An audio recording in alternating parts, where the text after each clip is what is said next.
Kabanata 881. Masyadong maraming impormasyon.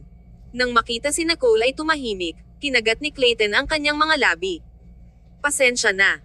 Hindi ko sinusubukan na pilitin ka sa anumang bagay, ngunit ipinangako mo sa akin na bibigyan mo ako ng isang pagkakataon. Ikaw, hindi na babalik sa iyong salita, di ba? Si Nicole bit ang kanyang ibabang labi at biglang naramdaman ang kanyang mukha na sumunog ng kaunti. Naisip niya na maaaring dahil sa kakulangan ng sirkulasyon ng hangin sa nakakulong na puwang ng kotse. Hindi. Mabilis siyang sumagot at agad na binago ang paksa. Mr. Sloan, hindi ka ba mausisa tungkol sa kung paano nagkita kami ni Asher? Tumahimik si Clayton at ngumiti. Paano kayo nagkita? Si Nicole ay sabik na gawin ang casual at normal na muli, kaya simpleng pinag-uusapan niya ang nakaraan. Si Asher ay isang mababang antas ng manager sa Sindro International, ilang taon na ang nakalilipas. Nagtrabaho ako sa ilalim niya nang ako ay makialam sa ibang bansa. Tiningnan siya ni Clayton sa sorpresa. Napakaraming impormasyon sa kanyang mga salita. Sa kanyang background sa Stanton Corporation, kailangan pa ba ni Nicole ng isang internship? Naging vice-presidente ba si Asher ng Sindro International ng ilang taon?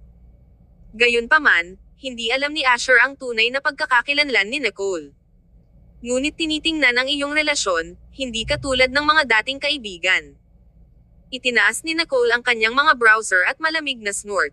Siya ay talagang may kakayahang, ngunit siya ang tipo na umakyat sa tuktok na dishonest. Dumalo ako sa isang partido kasama siya bago ang kanyang kapareha ay malinaw na walang magandang hangarin at sinubukan akong uminom. Talagang hinikayat din ako ni Asher. Hey, ang ganitong uri ng tao ay ganap na walang prinsipyo. Hindi katakataka na ang kanyang saloobin kay Asher ngayong gabi ay hindi mainit at pamilyar ngunit medyo mapaniniwalaan sa halip. Kinagat ni Clayton ang kanyang mga labi, mababa ang kanyang tinig at banayad. Kung gayon, ano ang nangyari? Hindi ka uminom, anong ginawa mo? May malinaw na pag-aalala sa kanyang tinig. Sinabi ni Nicole, pinaghihinalaan ko na ang baso ng alak ay may spike.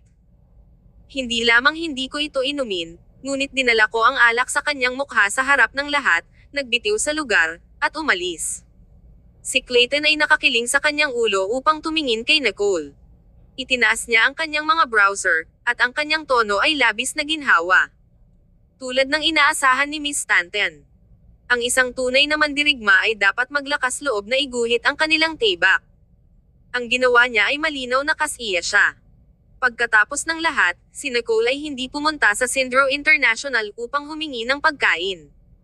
Pumunta siya doon upang matuto. Kung ang lahat ng natutunan niya ay maruming pamamaraan ng pangangalakal, magiging isang aksaya lamang siya upang manatili siya. Paano siya, isang high society lady mula sa isang mayayaman na pamilya, ay nagdurusa sa gayong hindi sinasabing mga hinaing? Napangiti din si Nicole at medyo nagulat. Paano pinamamahalaan ng isang tao na maging vice-presidente? Ang vice-presidente ng Sindro International ay hindi lamang ang vice-presidente ng isang tiyak na rehiyon, ngunit ang taong higit sa lahat sa buong kumpanya. Ang bilis kung saan si Asher ay bumangon sa hagdan ng korporasyon ay tulad ng siya ay strapped sa isang rocket. Ngumiti si Clayton. Kung siya ay isang tao na maaaring magdala ng malaking benepisyo sa kumpanya, kakaunti ang mga tao na magbibigay pansin sa kanyang pribadong buhay. Gayon din, ang reputasyon ni Asher sa bilog ay hindi masama. Kahit na siya ay matalino at nag-iikot, siya rin ay napakamapagbigay. Nang makita ang pagbabago sa ekspresyon ni Nicole, agad na binago ni Clayton ang kanyang tono. Siguro nakita lang ng lahat kung ano ang gusto niya sa ibabaw, ngunit nakita mo ang kanyang tunay na mga kulay. Ang ekspresyon ni Nicole ay mukhang mas mahusay, pakiramdam na nasiyahan sa pagwawasto ni Clayton. Tumanggaw siya ng may katiyakan. Tama ka. Iyon ay dapat. Pagdating nila sa sinehan, sinabi sa kanya ni Clayton na magsuot ng kanyang jacket. Inisip ni Nicole ang tungkol dito at tumanggaw sa kasunduan dahil sa takot na magyayelo hanggang kamatayan.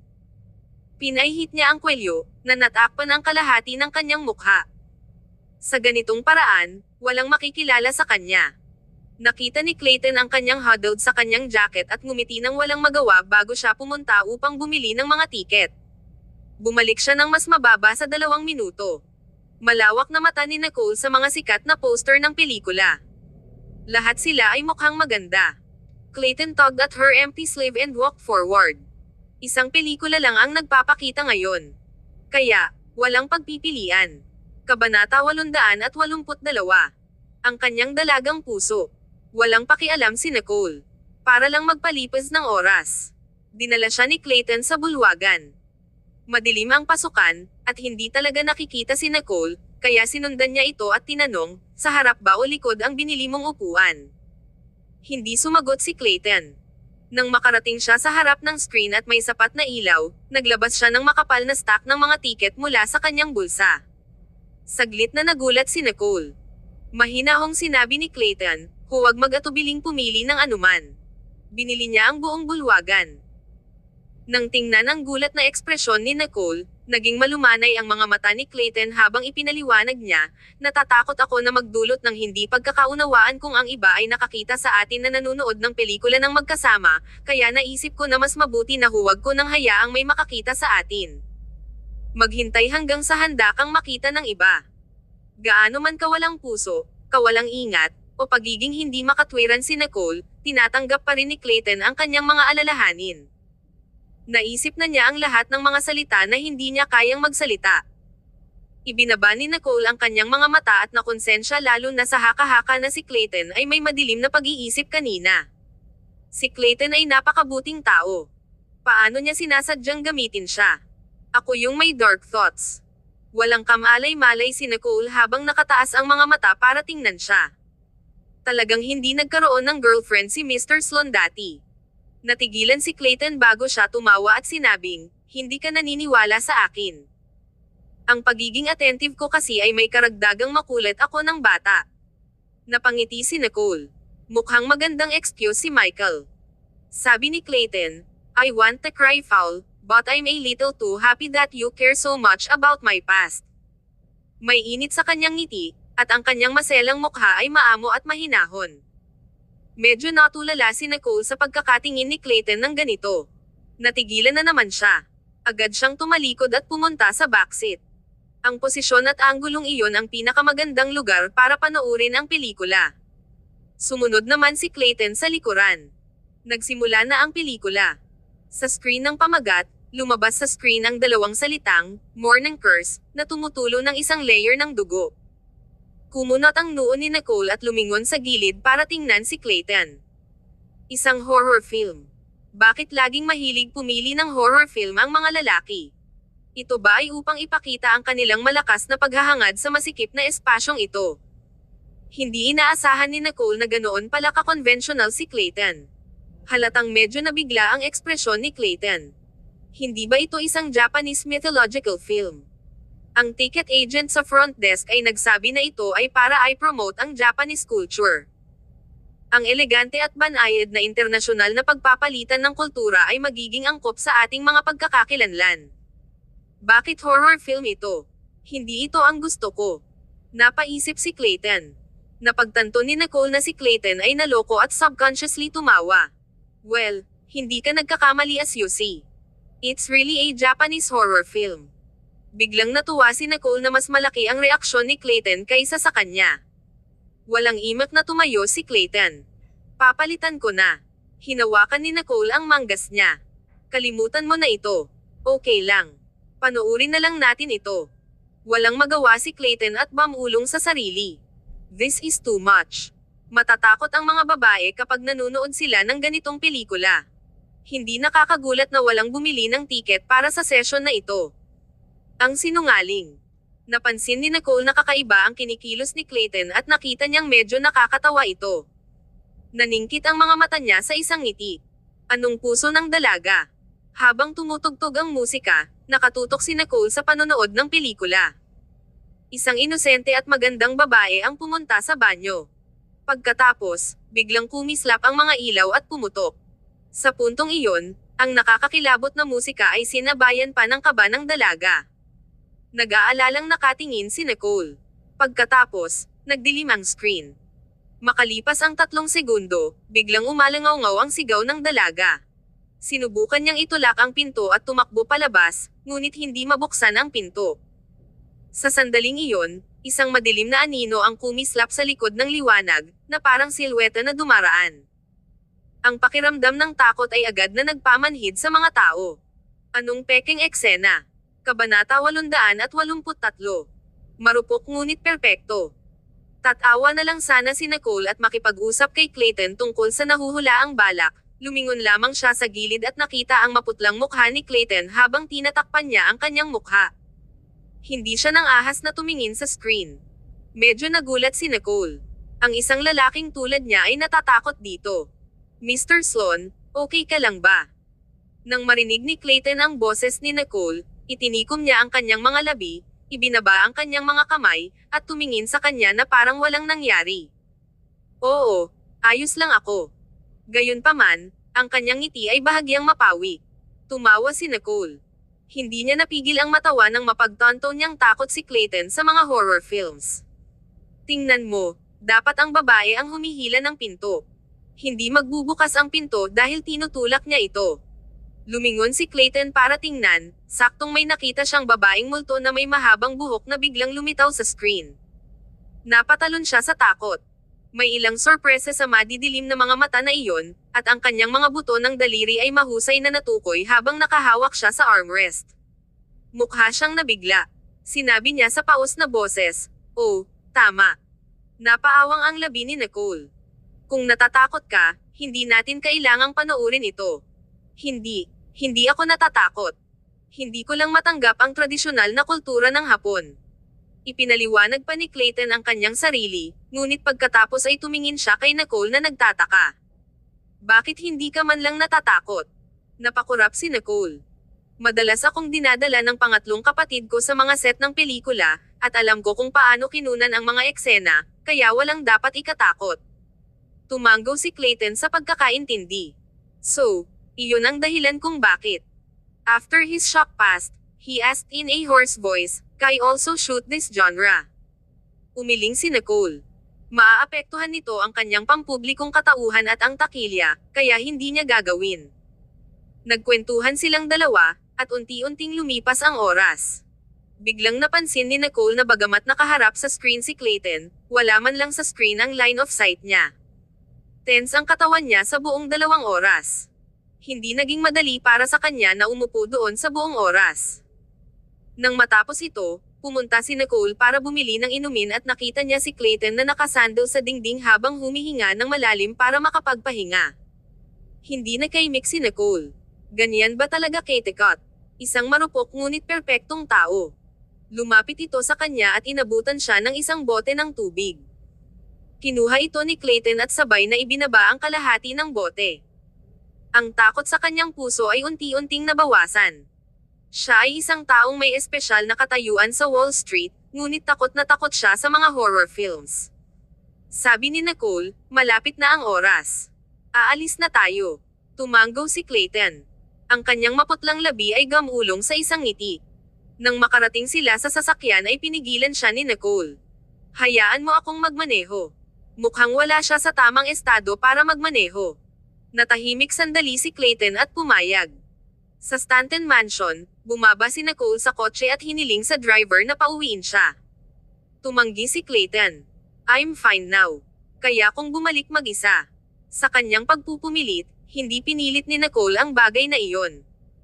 Umalis si Clayton. Pumasok si Nicole at nakita niya si Kai na naglalaro sa sala. Kinuha rin ni Tigger ang isang telepono upang tulungan si Kai, na nalampasan ang mga paghihirap sa lahat ng paraan. Hindi ito maaaring maging mas mahusay. Hindi ba ito daye? Si Tigger ay isang Altiger at may mas mataas na IQ kaysa sa mga ordinaryong computer. Tumigil sandali si Kai at tumingin sa kanya. Si Tigger ang aking nakababatang kapatid. Nang matapos siyang magsalita, ibinaba ni Tigger ang iPad at tumakbo paikot-ikot sa paanan ni Nicole, ikinakaway ang buntot nito. Mama, buhatin mo ako. Ngumiti si Nicole at binuhat si Tigger. Napasulyap siya sa talunang si Kai. Nakangiti ang kanyang mga mata. Hindi naman sa gusto kong samantalahin ka. Kabanata 884. Hit her with PDA. Pagkasabi nun, binuhat ni Nicole si Tigger at umakyat. Bumaba ng hagdan si Grant, ang lamig ng mukha niya. Hindi ba matagal na natapos ang party? May ginawa ako. Alam mo ba ang nangyari sa pamilya Ferguson? Si Grant ay palaging may kaalaman. Kumalat na ang balita tungkol sa Sindro International na pagmamay-ari ni Eric bago pa matapos ang handaan.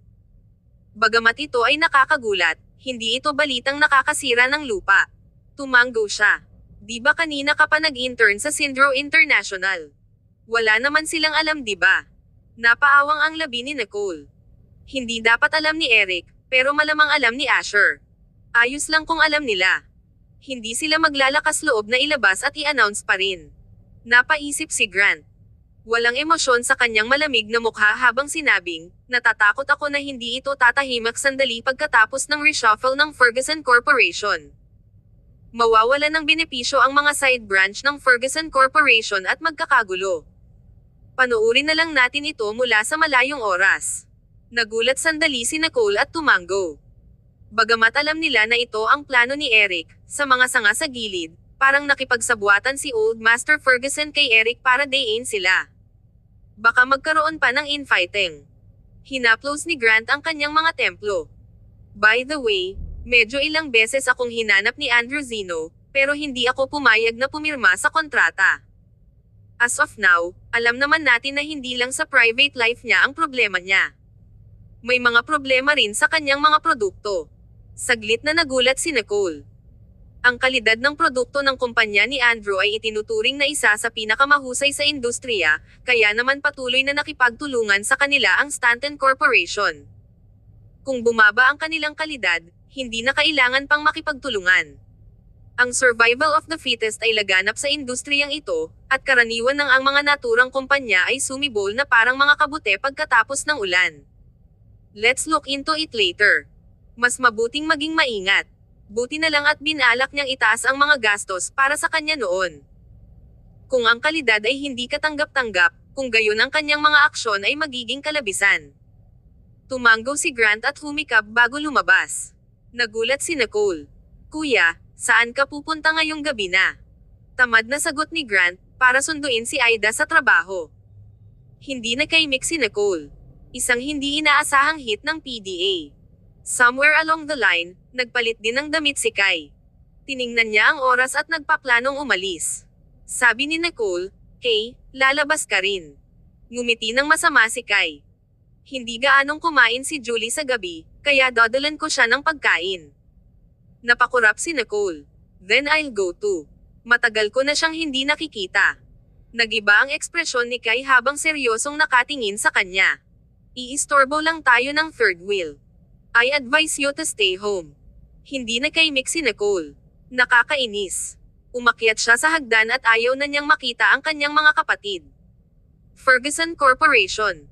Sa opisina ni Eric, galit na tumingin si Asher sa takeout sa harap niya.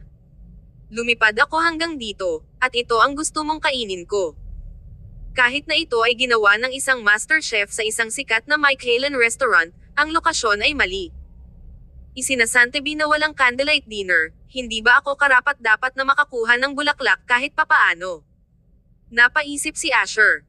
Umupo si Eric na nakataas ang ilong. Malamig ang kanyang mukha, at napakagaan ng kanyang boses. Hindi mo kailangang kumain kung ayaw mo. Ang pamantayan ay hindi pa rin magtataas. Hindi nakaimik si Asher. Uminom siya ng maraming alak sa party kanina at wala siyang ganang kumain ngayon. By the way, na-appoint na ba ang president para sa Asian region? Ang mga pangulo mula sa bawat rehiyon ay hinirang lahat ni Eric gamit ang pangalan ng punong tanggapan, ngunit isa-isang makikipagpulong sa kanila si Asher. Medyo malalim ang mga mata ni Eric. Nash Jones at Ava York. Nirecommend mo itong dalawa.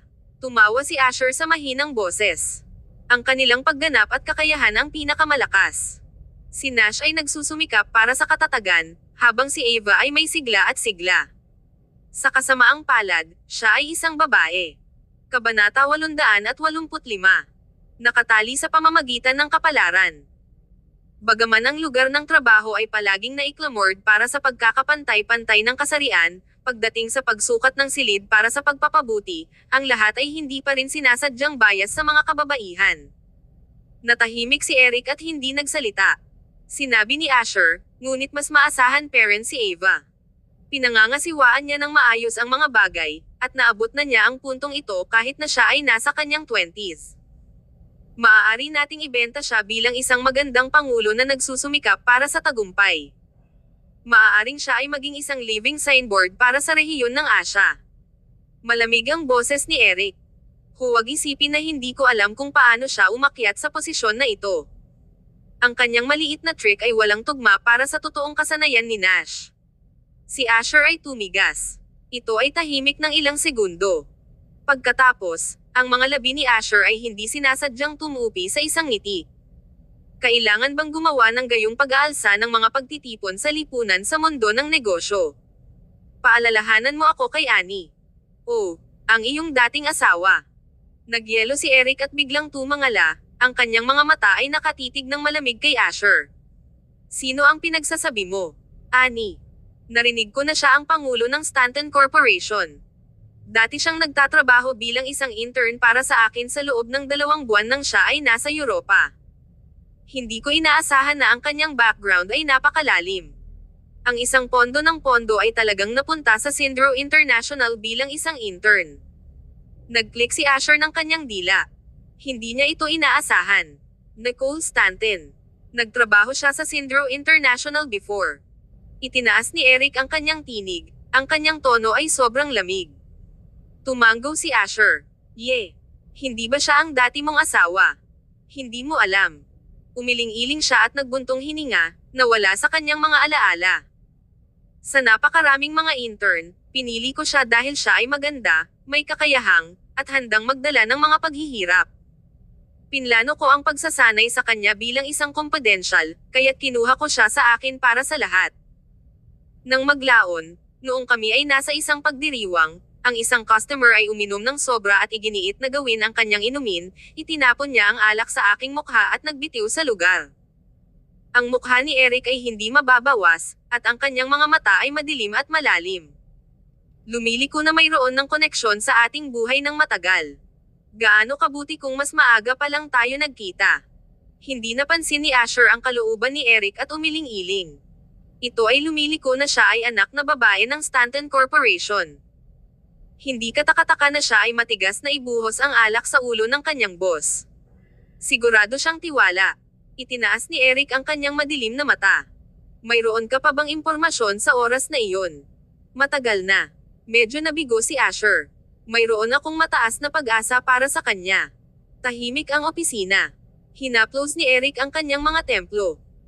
Itabi natin ang usapin ng paghirang ng isang pangulo para sa rehiyon ng Asyano muna. Magmamasid tayo sandali. Ngumiti si Asher. Huwag sabihin na hindi kita paalalahanan. Ang dalawa sa kanila ay hindi lamang umupo at wala. Natatakot ako na nasa medianya na sila. Si Eric ay tahimik at hindi gumawa ng isang tunog, mukhang walang malasakit. Sa kanya, kung hindi sila lumaban, nangangahulugan ito na wala silang pagganyak. Gayunpaman, kung nakipaglaban sila, nangangahulugan ito na sila ay masyadong makasarili. Kahit na si Asher ay hindi sigurado kung ano ang nais ni Eric sa huli. Pagkaraan ng ilang araw, ang infighting sa Ferguson Corporation ay hindi kasing seryoso tulad ng inaasahan, at ang mga kalmadong alon ay naayos ni Eric. Sa isang marangyang hotel, isang hubad na babae at si Asher ay bumagsak sa kama. Matapos ang pagnanasa, ang babae ay nagpout at sinimulan ang paksa. Mr. Sullivan, narinig mo ba mula kay Ginoong Ferguson tungkol sa Pangulo para sa rehiyon ng Asya? Si Asher ay walang tigil na bumangon at nakasuot ng damit. Hindi ko alam. Kabanata 886. Magkaroon ng problema. Stanton Corporation. Si Nicole ay mas nakaka-relax pagkatapos bumalik si Grant. Tahimik siyang humihigop ng kape at nagbabasa ng mga dokumento sa opisina. Nang tumangala si Nicole sa orasan at nagplanong lumabas para mananghalian, pumasok si Logan. President, nandito na si Juliana. Kumunot ang noo ni Nicole at biglang naalala na may kinalaman pala siya sa insidente ni Juliana kay Andrew Zino sa golf club. Hayaan mo siya. Tumango si Logan at aalis na sana nang itulak ni Juliana ang pinto sa gilid. Nakasuot ng sunglasses at scarf si Juliana na nakatikip ng mahigpit sa mukha niya. Para siyang natatakot na hindi malaman ng mga tao na isa siyang public figure. Kumunot ang noo ni Nicole at malamig na tumingin sa kanya. Tumawag sa security. Siya ay hindi magalang sa lahat. Tinulungan ni Nicole si Juliana, pero hindi man lang nagpasalamat ang babae at basta na lang umalis.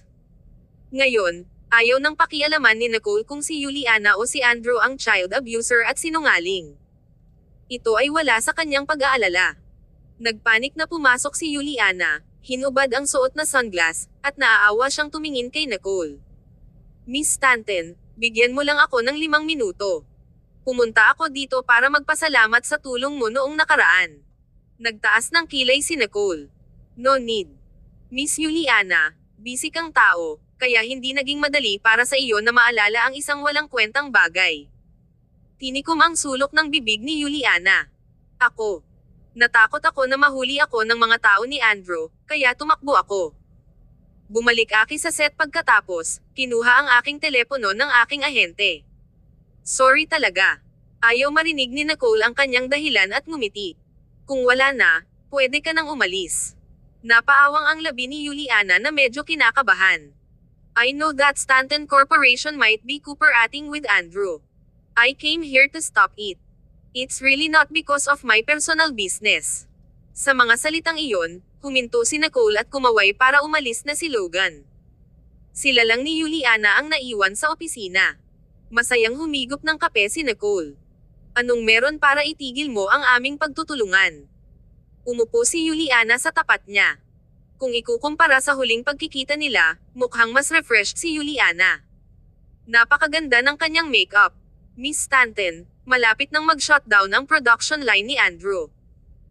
Kung pipirmahan mo ang kontrata, balak niyang i-outsource ito sa ibang manufacturer at kunin ang mga tinanggal na defective na produkto para harapin ang kontrata ng Stanton Corporation. Iyon ay dahil balak niyang talikuran ang production line na ito. Gusto niyang makipag-partner sa iba para kopyahin at gayahin ang core technology, pero kulang na lang siya sa paunang bayad. Kalmado si Nicole habang nakatingin kay Juliana. Bakit dapat akong maniwala? Napaawang ang labi ni Juliana. May manager ang Stanton Corporation sa R&D department. Nasa kamay niya ang pinakahuling natapos na pacemaker, di ba? Kakasal lang ng kapatid ni Andrew ang manager na ito ilang araw na ang nakakaraan. Bumili rin siya ng shares sa bagong kumpanya ni Andrew. Habang nagsasalita, nilabas ni Juliana ang kanyang phone at may nakitang picture. Group photo iyon ng kasal. Sa group photo na iyon, nakangiti si Andrew habang nakatayo sa likod, at talagang pamilyar ang nobyo sa harap. Kilala ni Nicole ang nobyo. Naroon din siya sa pulong para sa departamento ng R&D. Sa pagkakataong iyon, lubos na kapanipaniwala ang mga sinabi ni Juliana. Noong una, wala silang balak na ipagpatuloy ang pakikipagtulungan, ngunit ayon kay Juliana, balak ni Andrew na nakawin ang kanilang teknolohiya. Ang cardiac pacemaker na ito ay isang medikal na aparato na binuo ng Stanton Corporation at kasalukuyang magagamit lamang sa limitadong dami sa mga pangunahing ospital upang subukan ang kanilang kahusayan. Ang bawat aparato ay binibilang at nilagyan ng feedback ng alarma. Kapag lumabas ang ulat ng kahusayan, tataas nila ang produksyon sa limitadong sukat. Sa kasalukuyan, kahit na ang feedback para sa kahusayan ay malawak na pinuri, ang pagsusuri ng eksperto ay hindi pa nagsisimula, kaya't sila ay nasa isang wait-and-see na sitwasyon. Tanging ang middle at senior management lang ang makakakuha ng insider information na ito. Kabanata 887. Deal. Tanging ang pinuno ng departamento ng R&D ang makakakuha ng tapos na produkto. Medyo malamig ang mukha ni Nicole, at may lamig sa kanyang mga mata. May nangyayaring ganito sa ilalim ng aking nasasakupan. Nakakapanghinayang. Andrew Zino. Miss Stanton, kung hindi ka naniniwala sa akin, maaari kang pumunta at tingnan kung ang iyong kumpanya ay nawawala ang isa sa mga aparato. Sa pagkakaalam ko, ang aparato ay dumating sa bahay ng bayaw ni Andrew. Nagtaas ng mata si Nicole, malamig at kalmado ang mukha. Napangiti siya. Miss Juliana, hinintay mo bang nakawin nila ang item bago ka dumating para sabihin sa akin ang balitang ito? Natigilan si Juliana at ibinaba ang ulo. Dumating sa punto si Nicole. Oo, kung hindi, hindi ka maniniwala sa akin kahit na sinabi ko. Natawa si Nicole at tinawag si Logan. Tumawag ka ng pulis. May nawala sa kumpanya. Imbestigahan mo ang manager ng R&D department at suspindihin siya sa lahat ng tungkulin. Napatingin si Logan kay Juliana at agad na tumango. Naiintindihan. Ibinalik ni Nicole kay Juliana ang kanyang telepono. Kung totoo, paano mo ako gustong magpasalamat? Nakahinga ng maluwag si Juliana. There's no need for thanks. Miss Stanton helped me last time, kaya natural lang na ibalik ko ang pabor. Tumingin sa kanya si Nicole at nagtaas ng kilay. Oh, kung ganoon, hindi ako magiging magalang. Masyadong pagod ang lahat para magsuot ng maskara. Kung hindi diretso si Juliana sa gusto niya, hindi ito ipipilit ni Nicole. Naninigas ang ekspresyon ni Juliana. Well, kung makakatulong ka sa pagpapadala ng anak ko sa ibang bansa. Diretso ang tingin ni Nicole sa kanya at kumunot ang noo. Iniyuko ni Juliana ang kanyang ulo at ibinaba ang kanyang mga mata. Kung gayon ako ay lubos na nagpapasalamat. Hindi ko maintindihan ang ibig mong sabihin, Miss Juliana. Huminga ng malalim si Juliana. You don't know this, but Andrew has a own child. Sa kabila noon, lagi niyang binabantayan kami ng illegitimate daughter niya. Bakit ganun? Sa katunayan, ito ang ikinakuryos ni Nicole. May leukemia kasi ang anak niya sa asawa niya at kailangan ng bone marrow transplant. Palihim nilang dinala ang anak ko para sa isang pagsubok at nalaman na eksaktong tugma siya. Namumula ang mga mata ni Juliana, pero mabangis ang mukha. Kinagat niya ang kanyang mga ngipin. They treat my daughter like she's a tool. She's not even 10 years old, but this will give her psychological trauma, not to mention na hindi maganda sa development niya. I can't let her suffer like this, much less let that sinasamantala siya ng walang awang mag-asawa. First time ni Nicole na makakita ng mistress na tinawag na walang awang mag-asawa ang nararapat na asawa. Kung ang pagpapadala lang ng bata sa ibang bansa, dapat kaya mo rin, di ba? Napatingin si Nicole sa kanya. Ang mga aktor ay kabilang sa grupong may mataas na kita, hindi sa mention, isang aktres na malapit ng maging A-lister. Bakit kailangan pang humingi ng tulong ni Juliana kay Nicole? Ibinaba ni Juliana ang kanyang mga mata. Ang bawat kilos ko ay binabantayan ng mga tao ni Andrew. Kung ako ay tumuntong sa ibang bansa, maaari niyang nakawin pabalik ang bata sa isang iglap. I can't take the risk. Miss Stanton, tulungan mo akong palabasin ang bata ng patago at huwag mong sabihin sa kahit sino tungkol sa kanyang kinaroroonan kapag naayos na ang mga bagay, sasanduan ko siya. Mukhang magandang ideya ito. Ngunit hindi ba masyadong nakakaabala para sa isang bata na manatili mag-isa sa ibang bansa? Sinadya ni Nicole na mas mainam kung ipadala na rin niya sa ibang bansa si Juliana para mas mapadali ang pag-aalaga sa bata. Pagkatapos ng lahat, nang si Nicole ay pumunta sa ibang bansa ng mag-isa, ang pamilya Stanton ay nasa gilid sa buong panahon. Tinatawagan nila siya ng 180 beses sa isang araw, at kahit si Grant ay gustong pumunta para lang ipagluto siya. Awkward na ngumiti si Juliana. Ayos lang. Sanay na siyang mag-isa. Hindi ako makaalis. Tumataas ang career ko ngayon. The best time for an actress is in the first 2 years, so I have to stay. Kung mawala ako sa harapan ng publiko sa loob ng higit sa 3 araw, makakalimutan ako ng mga tao. Kabanata 888. Nagpa-cosmetic surgery ako. Sa huli, hindi mabitawan ni Juliana ang tagumpay na nasa kamay niya. Tumigil si Nicole at tumango. Sige, sige. Hindi ito mahirap na gawain. Nakahinga ng maluwag si Juliana at tumingin kay Nicole ng may pasasalamat. Salamat, Miss Stanton. Talagang pinahahalagahan ko ito. Naalala ni Nicole ang sinabi ni Clayton at biglang tumangala. Hindi mo ba talaga inabuso ang bata dati? Nagulat si Juliana. Syempre hindi. Halos hindi ako nananatili sa bahay ng ilang araw sa isang taon at kakaunti lang ang pagkakataong makita ang bata. Paano ko gagawin ang ganoon? Mahinahong tumango si Nicole. Okay, ipapaalam ko sa iyo kapag naayos ko na ang oras at lugar. Tila kahit na imbestigahan ni Nicole ang bagay na iyon hanggang matapos, ang panig ni Andrew ang pinakakasuklam-suklam. It was either that or yung yaya na nakatingin sa bata. Nakangiting tumayo si Juliana. Okay, I'll go back and prepare. Miss Stanton, I also hope that you can meet someone you like soon and have a lovely baby. Walang imak na tumingin sa kanya si Nicole. Dahil sa mga salitang iyon ay ayaw na niyang tulungan si Juliana. Umalis si Juliana na maaliwalas. Hindi lamang niya tinitingnan ang kakayahan ni Nicole, ngunit kung gagamitin ni Nicole ang kapangyarihan ng Stanton Corporation para paalisan ang bata, magkakaroon ng kaunting pagdududa si Andrew kahit na may napansin siya.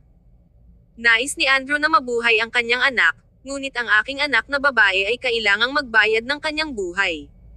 Mangarap ka. Hindi nagtagal, bumalik si Logan. President, nasa bahay talaga ni Marcus ng R&D Department ang nawalang item. Nakuha na namin ang item at idinmande siya sa pangalan ng kumpanya. May report na na-file sa HR. Tumanggo si Nicole at biglang may naalala. Tingnan mo kung may anak si Andrew na may leukemia. Napahinto si Logan. Siya. Inimbestigahan siya ni Pangulong Grant noon at nalaman niyang totoo iyon. Napaawang ang labi ni Nicole. Mukhang hindi nagsinungaling si Juliana sa kanya. Sige, nakuha ko na. Sabi ni Logan, kanina pa naghihintay si Mr. Sloan sa labas. Tinanong niya kung pwede siyang pumasok. Oo naman. Hindi napigilan ni Nicole na mapabuntong hininga. Pumasok si Juliana habang naghihintay si Clayton sa labas. Iba't ibang klase talaga sila ng tao. Pagkatapos, dahan-daang pumasok si Clayton na may maamong mukha at tumanggo kay Logan bago niya nilingon si Nicole. May negosyo ako at dumadaan lang, kaya naisipan kong puntahan ka. Gusto mo bang sabay kayong kumain ng tanghalian? Sakto namang umalis si Logan. Ngumiti si Nicole at nag-alinlangan, at pagkatapos ay nag-isip si Clayton, magtatanong ulit ako sa gabi kung iniistorbo kita ngayon. Huminto si Nicole. Hindi ka nakakaabala. Ang hapunan na magkasama ay parang isang date. Kalimutan mo na.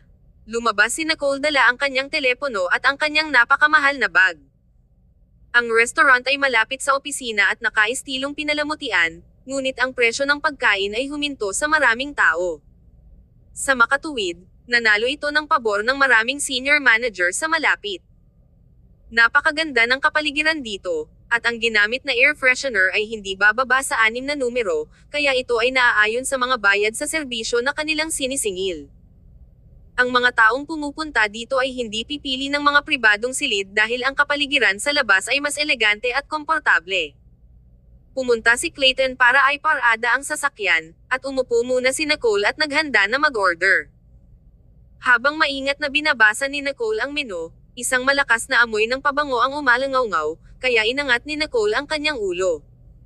Isang babaeng nakasuot ng matingkad na pulang damit at mataas na takong ang nakatayo sa harapan ni Nicole.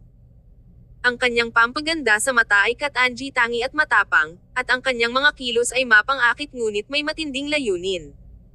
Ito ang masasabi ni Nicole sa isang sulyap pagkatapos ng maraming taon sa mundo ng negosyo. Pilit na umaalingasaw ang bango ng babae sa harapan ni Nicole habang gulat na gulat. Nicole Stanton. Ikaw talaga. Akala ko nagkamali ako. Kumunat ang noo ni Nicole.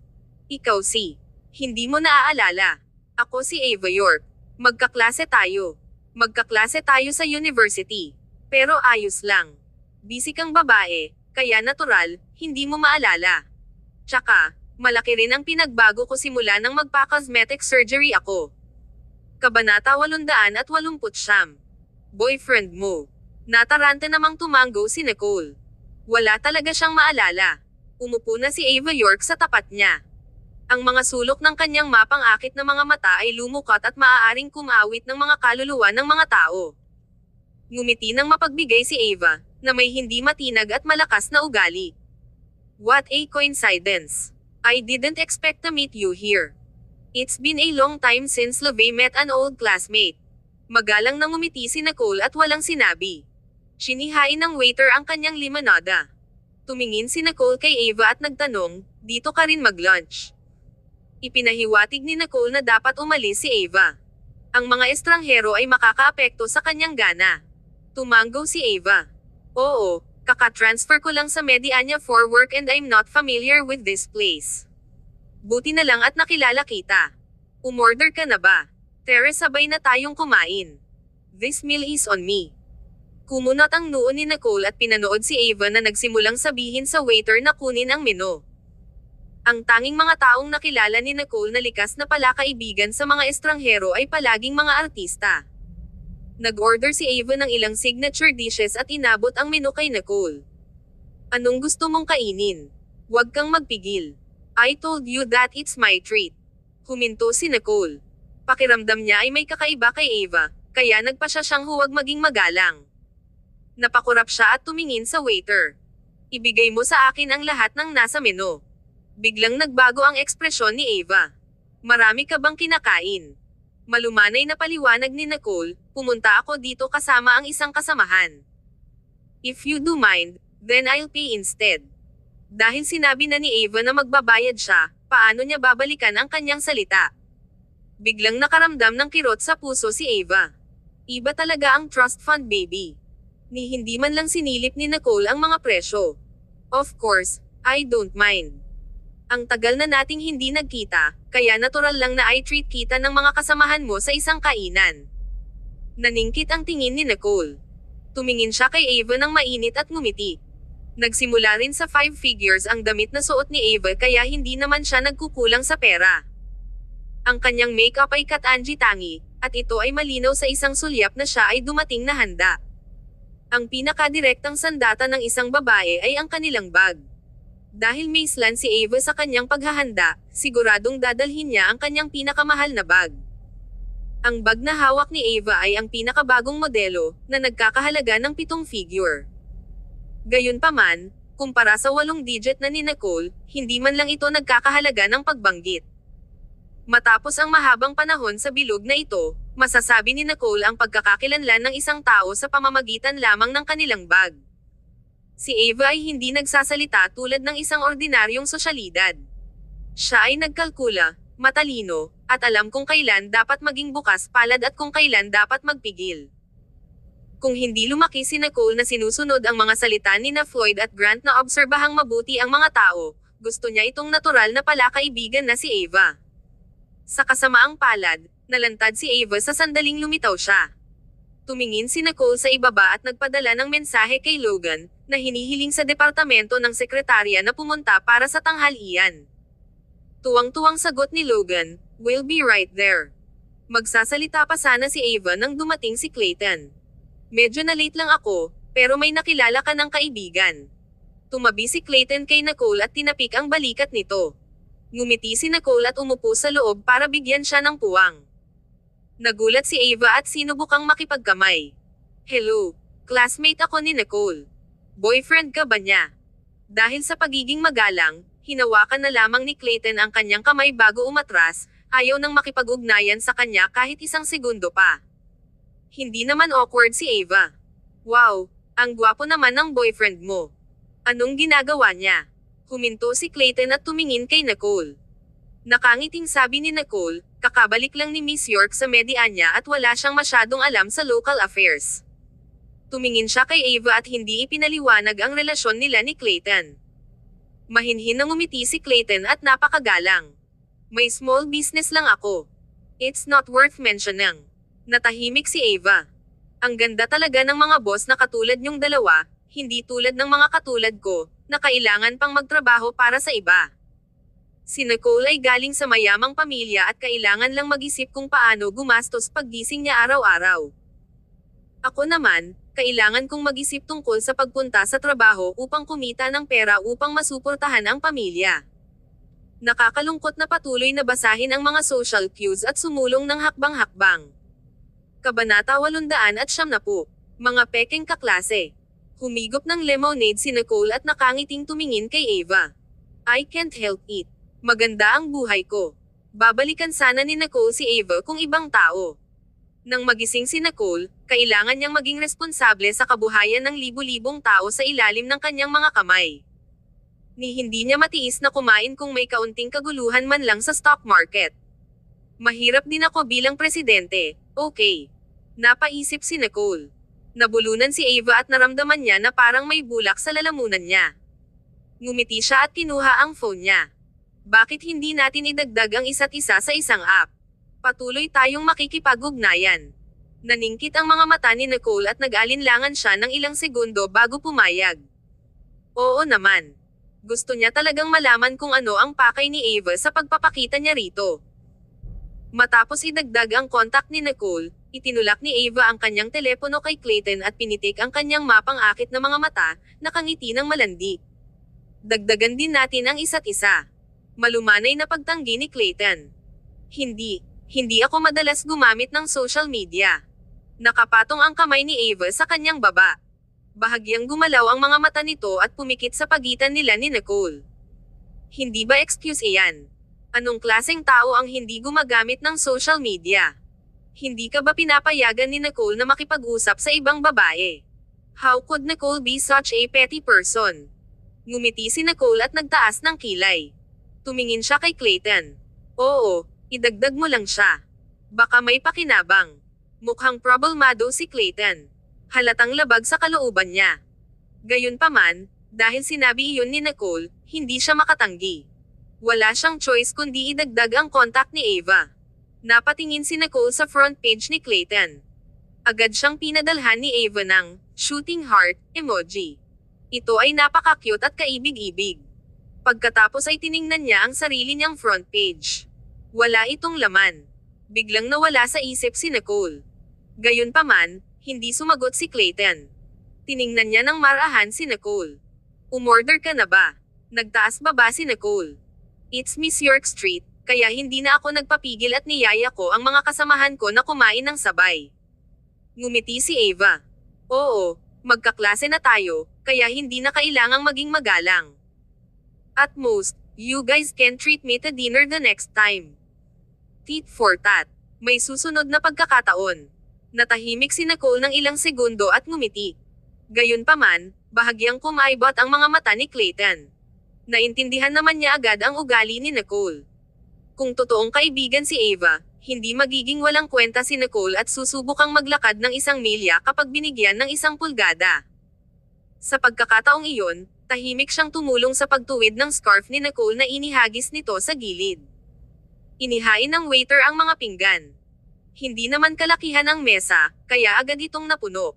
Miss Stanton, marami pa pong ulam. Napangiti si Nicole. Sandali lang, andito na ang mga kasamahan ko. Ilagay mo sila sa iba pang upuan. Hindi mo na kailangang magsilbi sa ibang bisita ngayong tanghali. Tumanggo ang waiter. Naiintindihan ko, Miss Stanton. Hindi nagtagal, dinala ng waiter ang alak, at dali-dali itong kinuha ni Ava. Hayaan mo. Ngumiti siya at nagsalin ng baso para kay Nicole. I really envy you for having such a thoughtful and rich boyfriend. Hindi ba't napaka-partikular ng mga mayayaman sa pag-aasawa? Siguradong mayaman ang pamilya ng boyfriend mo, di ba? Nasa rurok ka na ng buhay nang ipinanganak ka, at doon. Ang daming lalaking humahabol sa'yo, kahit sino ay makukuha mo sa isang kawit lang ng iyong mga daliri. Tumingin si Ava kay Clayton gamit ang mapang akit at naliligaw nitong mga mata. Binigyan niya siya ng isang napakatalino na ngiti. Biglang nanginginig ang kamay niya. Tumapon ang alak. I'm sorry. I was too careless. Let me help you. Umikot si Ava sa mesa at sinubukang tulungan si Clayton na panasan ang kanyang damit na nabahiran ng alak. Kabanata 871. Masyadong mababaw. Biglang tumayo si Clayton. Malungkot ang mukha niya sa pagpipigil. Hindi siya nawalan ng galit sa gayong walang kwentang bagay dahil sa kanyang magandang pagpapalaki. Ayos lang. Pupunta ako sa washroom. Napatingin si Clayton kay Nicole habang nagsasalita. Tumanggo si Nicole, at lumayo si Clayton gamit ang mahahabang binti. Si Ava ay nakatayo doon na nagkasala. I was too careless. How could I be so stupid? Nicole, hindi naman magagalit sa akin ang boyfriend mo, diba? Dahan-daang humigop ng red wine si Nicole. Hindi niya gagawin. Kamumuhian ka lang niya. Umupo si Ava sa kanyang upuan, kinakabahan at nag-aalala. No, I have to go check kung kailangan niya ng tulong o hindi. Nicole, wait here. Nagtaas ng kilay si Nicole. Lumalim ang ngiti niya. Oo naman. Mukhang naiintindihan niya kung para kanino pumunta si Ava dito. Maya-maya ay dumating ang waiter na namumula at nag-aalangan na magsalita. Miss Stanton, I think your friend is being pestered by that woman. Sigurado ka bang ayaw mong pumunta at tingnan? Huminto si Nicole. Then, She stood up while holding the glass of wine. Salamat. Titingnan ko. Maging ang waiter ay hindi na nakatiis.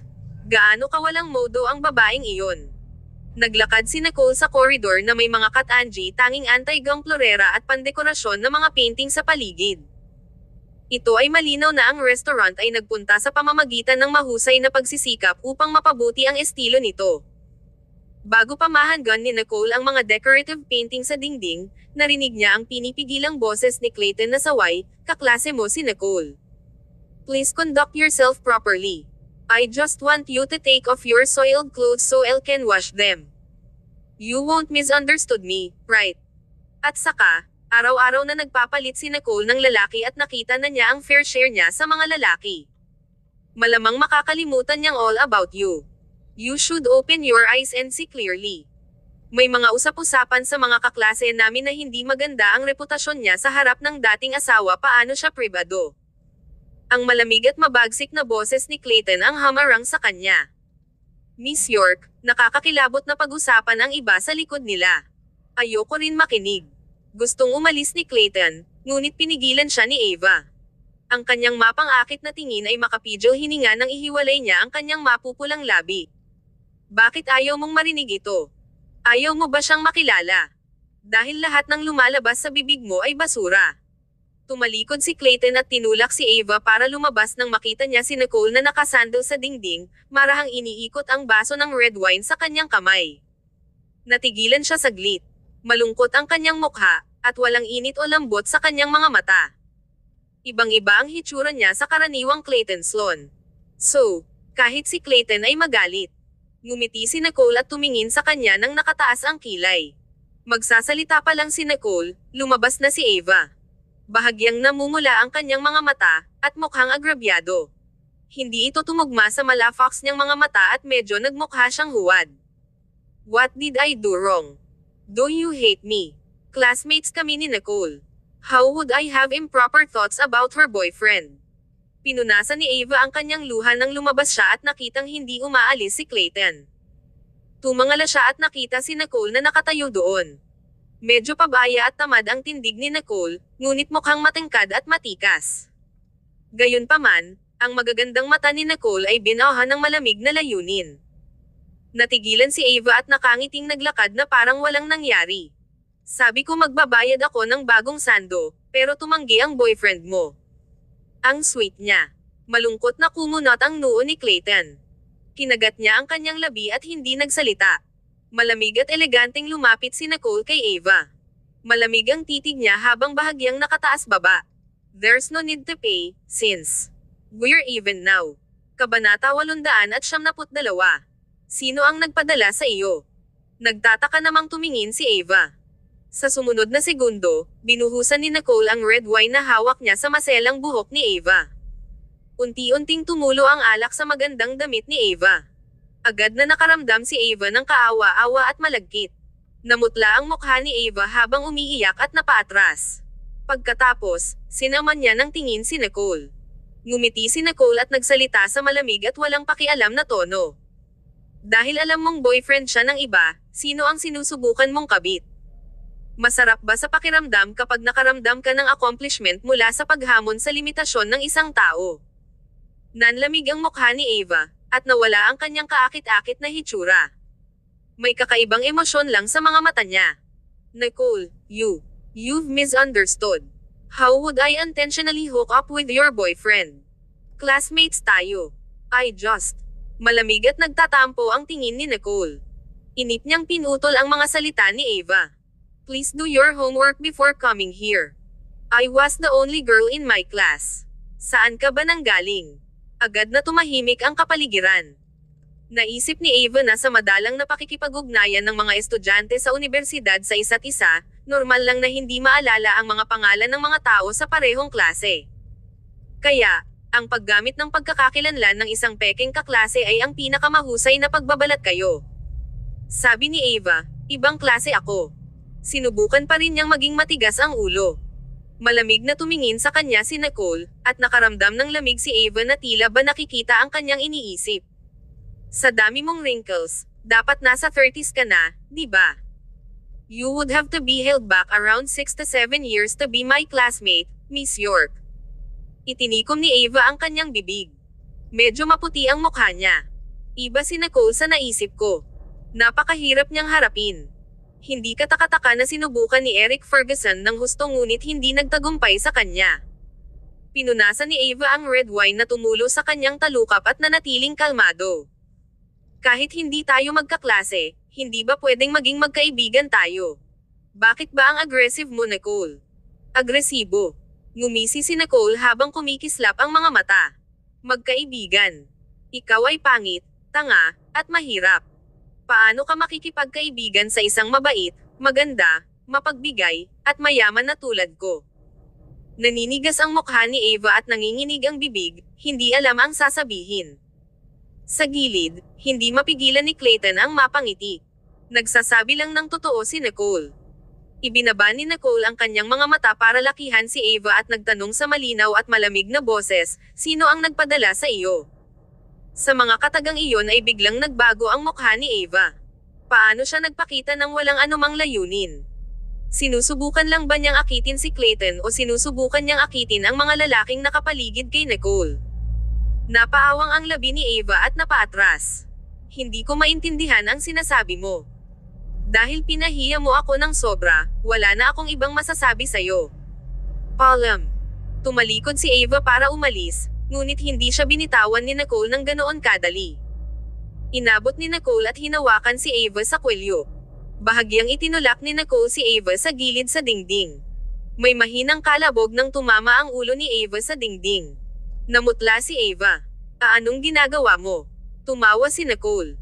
Ang kanyang mga galaw ay kahanga-hanga at nagbabanta habang mahigpit niyang hinawakan si Ava. Hindi ako gentleman, at kaya kong manakit ng babae. Hinawakan ni Nicole ang leeg ni Ava gamit ang isang kamay, dahilan para hindi makagalaw si Ava. Binasag ni Nicole ang baso ng alak gamit ang kabilang kamay niya sa dingding. Naninigas ang katawan ni Ava dahil sa tunog ng pagkabasag ng salamin. Itinutok ni Nicole ang natitirang shard sa kamay niya sa mukha ni Ava. Nagpanik si Ava. Teka. Nicole, sasabihin ko sa'yo ang gusto mong malaman. Malapit nang ma-promote si Ava. Paano siya makihalubilo kung may galos siyang mukha? Ang mabangis na kalupitan sa mga mata ni Nicole ay nagpang-inag sa puso ni Ava sa takot. Natakot si Ava na baka putulin talaga ni Nicole ang mukha niya. Kabanata 873. Dalhin siya. Hindi ito biro. Kung ang isang tulad ni Nicole ay gumawa nito, maraming mga tao na kukuha ng rap para sa kanya. Gayunpaman, ang buong buhay ni Ava ay ganap na masisira. Tumingin si Ava kay Clayton, na nakatayo sa gilid, para sa tulong. Gayunpaman, ang mukha ni Clayton ay walang malasakit. Hindi niya nais na alagaan at kahit na nagkaroon ng isang masigasig na pag-uugali. Si Clayton ay isang ginoo, kaya wala siyang magawa sa isang babae. Kung hindi, ang babaeng ito ay aalis na ng isang itim at asul na mukha. Nang makita si Nicole na nagbabanta kay Ava ng walang prinsipyo, nadama na nasiyahan si Clayton. Kinuha ni Ava ang pinagngat-ngat ng kanyang ngipin. Kailangan niyang isave ang sarili.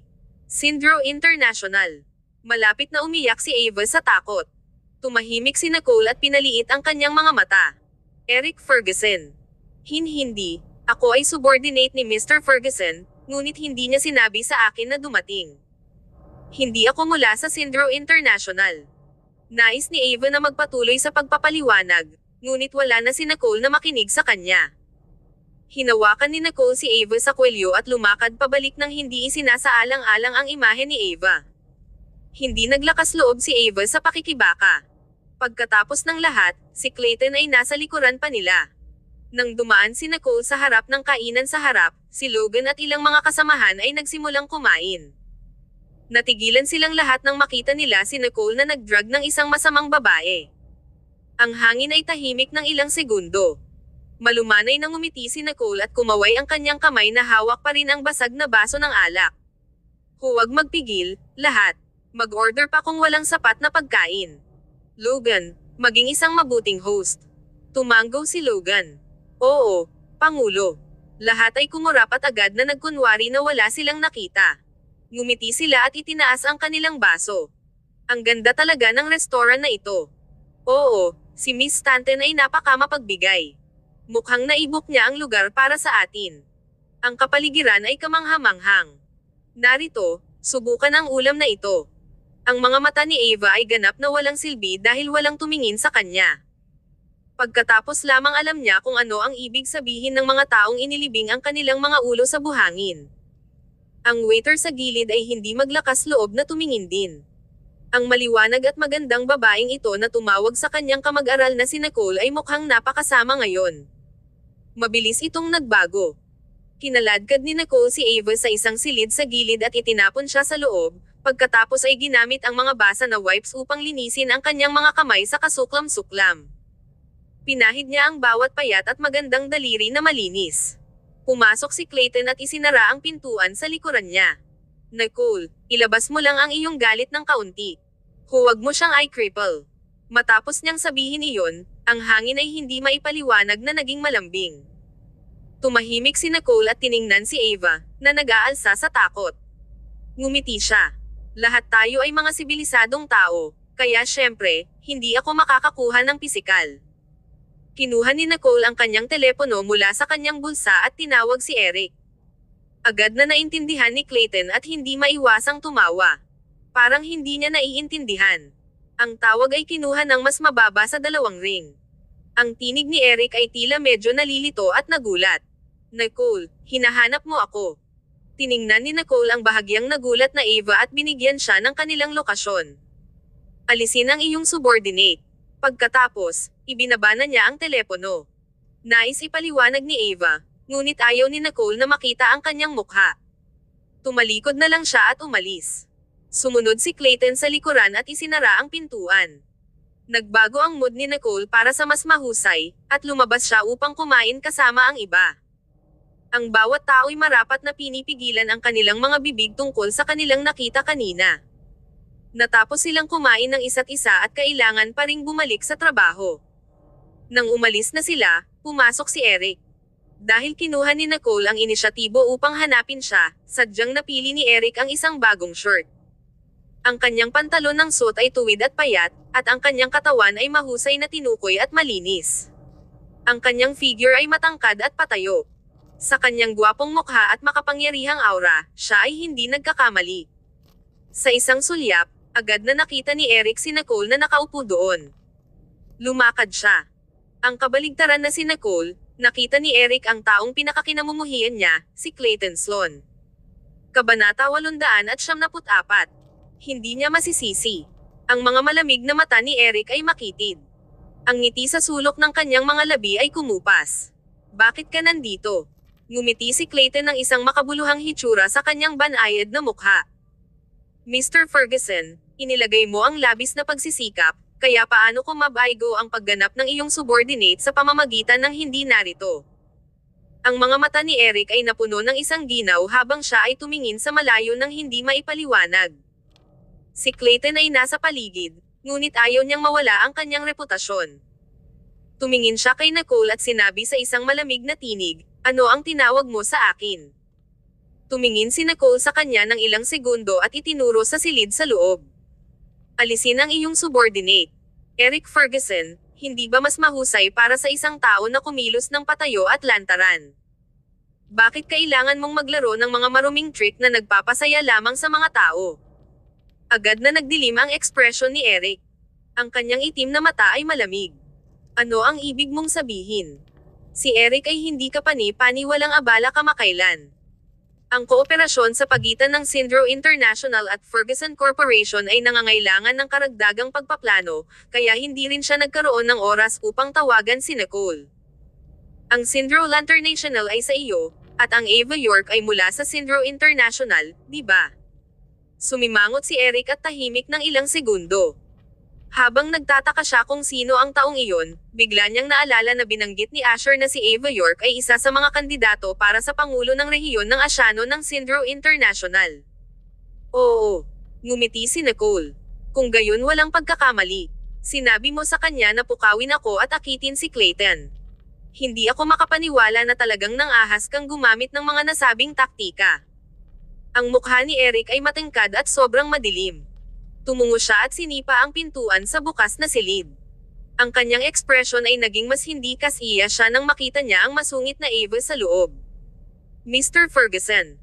Nakatingin si Ava sa kanya, nanginginig ang kanyang mga mata na may luha. Gusto ko lang tulungan ka. Tulungan ka kong limasin ang iyong mga karibal upang wala ng ibang tao sa paligid ni Nicole upang makipagkompetensya sa iyo. Bago matapos si Ava, pinigilan ni Eric ang kanyang malalim at madilim na ekspresyon, at sinabi sa isang nagyayelo na tinig, ikaw ay nabaliw. Tumalikod siya at naglakad papunta kay Nicole. Ang kanyang madilim na mga mata ay nalubog at madilim dahil hindi niya napigilan ang kanyang galit. Pagod na siya sa pamumuhay. Gawin ang nais mo sa kanya. Dapat niyang aanihin ang kanyang inihahasik. Hindi ko kukunin ang blame para sa kanya. Ito ba ang dahilan kung bakit tinawag ako ni Nicole dito? Ang kanyang impresyon sa akin pagkatapos kong gumawa ng isang paglipat laban kay Clayton sa huling oras na napakababa ngayon, kaya't gagamitin ko na ang ganitong uri ng pamamaraan upang ma-ensit ang iba.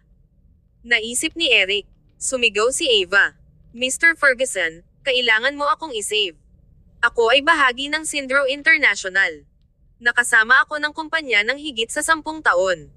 Kahit na wala akong mga merito, naglalagay ako ng maraming pagsisikap.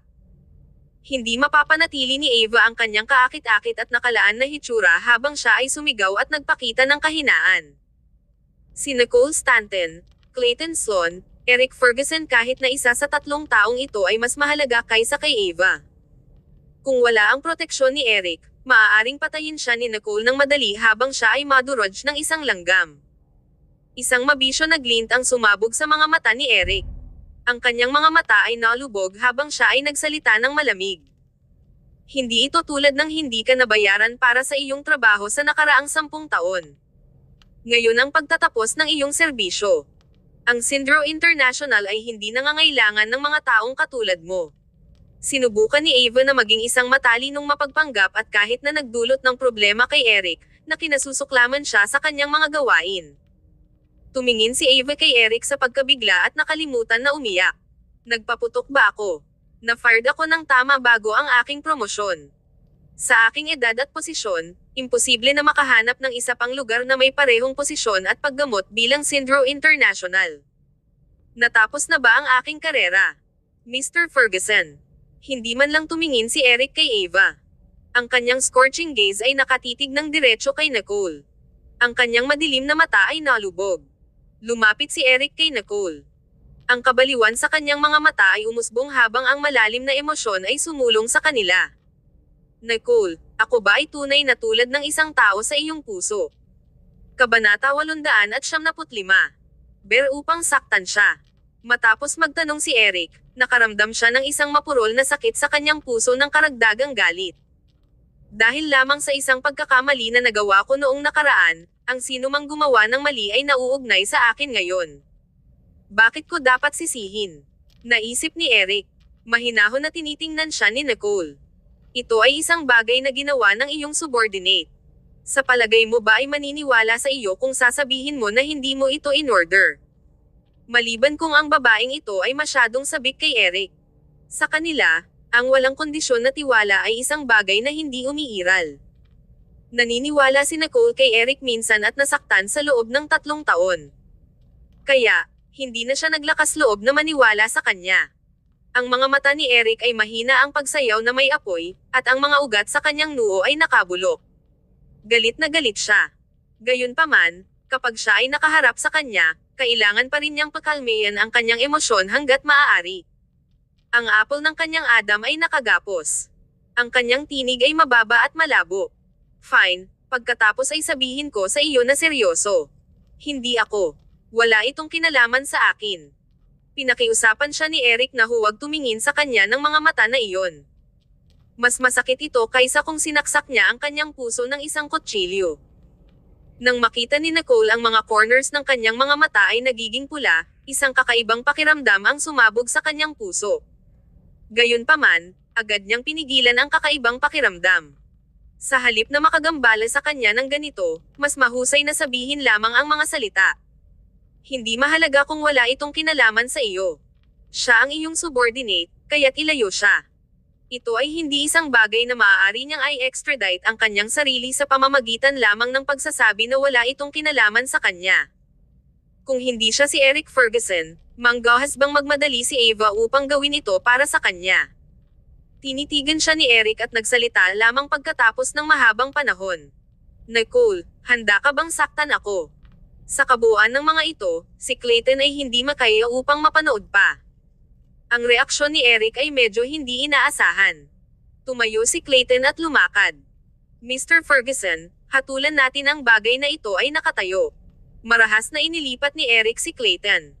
Ang kanyang pent-up na emosyon ay sumabog sa isang instant. Sobrang lamig ng boses niya. Sino sa palagay mo ikaw? Talagang iniisip mo na hindi ako maglakas loob na hawakan ka. Tumayo si Nicole at sumulyap kay Eric na may malamig na glint sa kanyang mga mata. Siya ang aking kasintahan. Eric Ferguson, mangyaring ipakita ang ilang paggalang.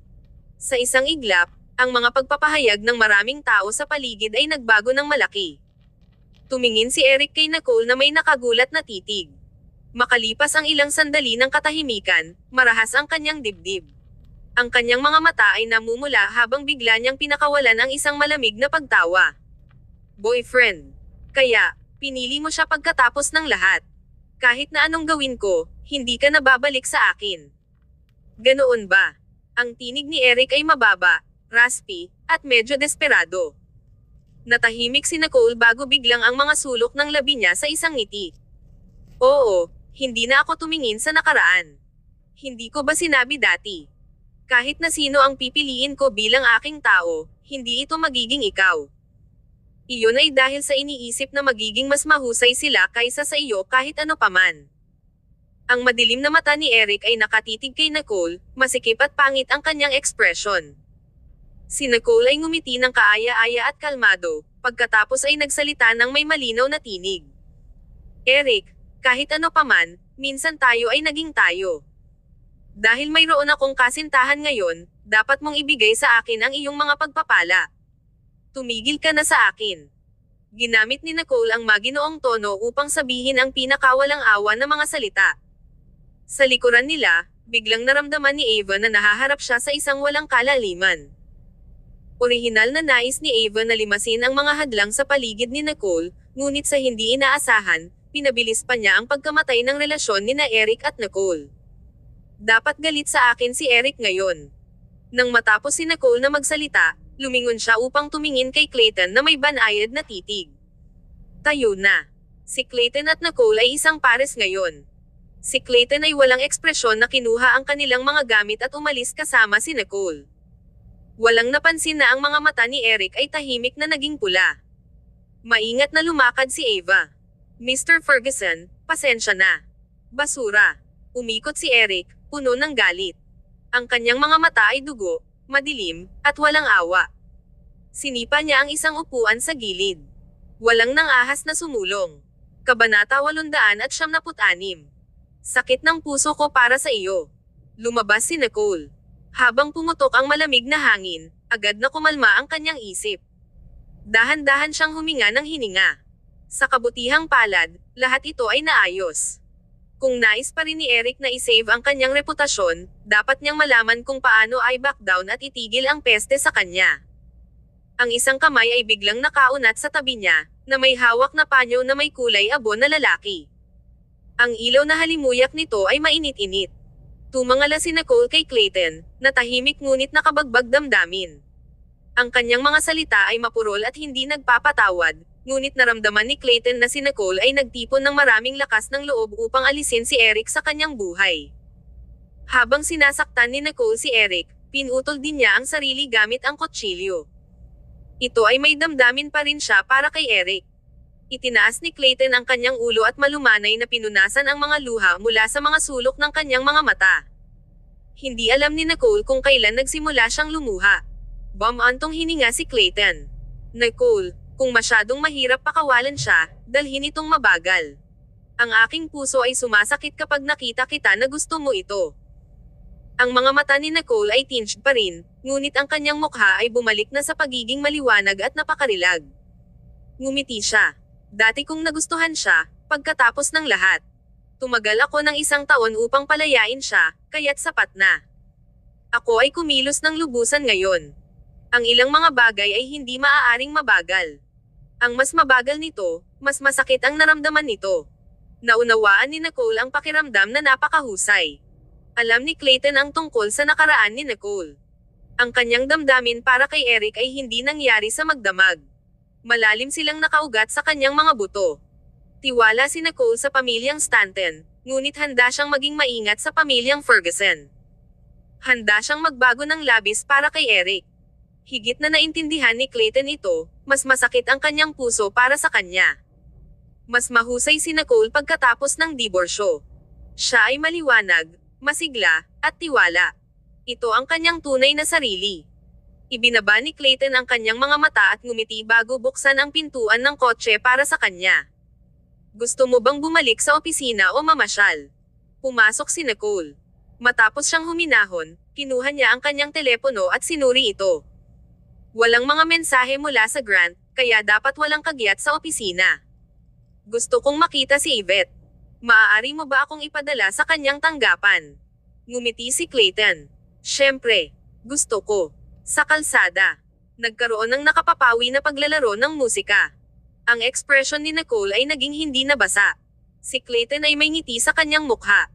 Sumulyap si Nicole at ganoon lang ang nangyari upang mahuli ang matamis na ngiti na ito. Sumimangot siya.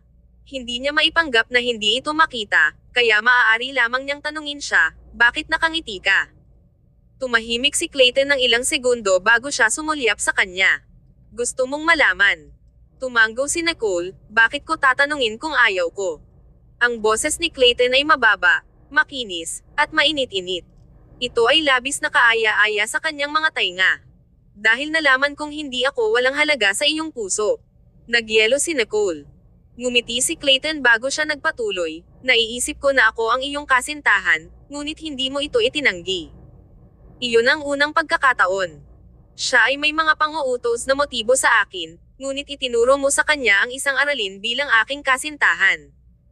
Iyon ang pangalawang pagkakataon. Sa harap ni Ginoong Ferguson, personal mong inamin na ako ang iyong kasintahan. Ang ngiti ni Clayton ay mainit at tiwala. Inamin mo na ako ay iyong kasintahan ng 3 beses. Nakalimutan mo na ba? Sa sandaling nagsalita siya, naramdaman ni Nicole ang init sa kanyang mukha. Nakalimutan ko. Sa oras na iyon at sa sitwasyong iyon, ginawa lamang ni Nicole ang kailangan niya upang makitungo siya sa iba. Paano niya ito aaminin? Ngumiti si Clayton. Nagpapahiwatig ka sa akin na maaari kong puntahan ka bukas.